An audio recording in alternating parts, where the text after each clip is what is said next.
ariko aravyumva umengo ni gihushane umengo ni gihushane kuko igihugu abategetsi bama bariko bararira bavuga yuko habuze amafaranga y'agaciro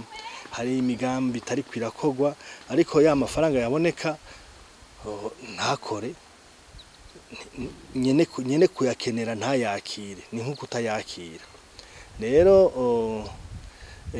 ariko ugasanga biba igihushane kubera iki kuko urabona amafaranga ya za Banki Mondiale si amafaranga utora kujya benshi baba bamenyereye agatora agaca akoresha uko yigombe oya ni amafaranga aba afise ukuntu ateguwe ategekanije kandi icyo wayasabiye akaba ari cyo uyakoresha icyo wayasabiye akaba ari cyo uyakoresha rero bigatuma kubera imvo nyinshi zitandukanye bigatuma ayo mafaranga wasavye udashoboye kuyakoresha hanyuma bagaca bayakwima kuko ntibayatangira rimwe bayatanga isorosoro bakayatanga ari uko babonye yuko washoboye gukora ivya mbere hama bakakongera ugasubira ukayasigura uko wayakoresheje bagasubira bakakongera rero ivyo nivyo binanira abo batwara iyo migambi ayo mafaranga bagenewe ntitwovuga uburundi ntibukenye incabwenge uburundi ntibukenye ababishoboye ahubwo jewe ndabibona mu mvo zibiri imvo zishika nka zibiri ubwa mbere ni kwa kundi abategetsi b'igihugu bashira imbere imigambwe bashira imbere nkunzi bashira imbere ka mwana wa mama ugasanga umuntu bamuhaye gutwara projet atari kubera abifitiye ubushobozi cyangwa ubumenyi ari kubera bavuze bati reka ujya tumushimire afise ikintu yamaze mu mugambwe icyo ni cyambere umva bashira imbere kimenyane bagashira imbere iby'imigambi bya politike ariko ubumenyi bukaza nyuma icyo ni cyambere ikigira kabiri biragorana ukuntu izo projet ziheza ngo zije mu ngiro ibikorwa ngo bije mu ngiro kuko kenshi abategetsi bashizwe ku buyobozi bw'izo projet barashobora kugira uburangazi hamwe no kwitwararika guke bivuye kuri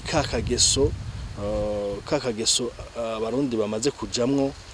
kajanye n'ivya ruswa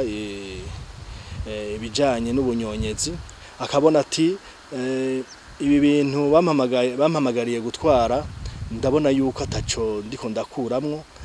ata kintu ndiko ndagovya rero amafaranga y'abazungu reka ashatse azosubira inyuma ntaco nshanokora umva ni wa mutima muke babishiramwo imvo nyamukuru mbona rero ni izo zibiri nuko kugira ubumenyi buke bashiraho abafise ubumenyi buke nuko kutitwararika bivuye kuri kakageso twinjiyemwo ka ruswa kubunyonyezi ingingo zofatwa tugaruka hahandi burya imvo nyamukuru nuko kuntu akageso ka ruswa akageso ka kubunyonyezi kamaze gukwiragira ndetse yabaye nk'ingwara mu gihugu rero ivyo biratuma umuntu wese iyo bamushize mu cicaro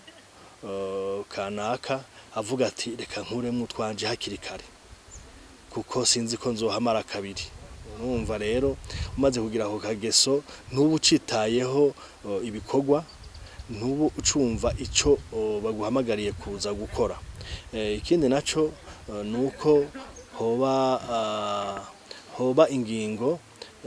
zo gutandukanya icyo no kwita ama poste politique n'ama poste technique. Umuntu ntibamushire mu bintu nk'ivyo mu migambi nk'iyo adafise ubumenyi, adafise ubushobozi,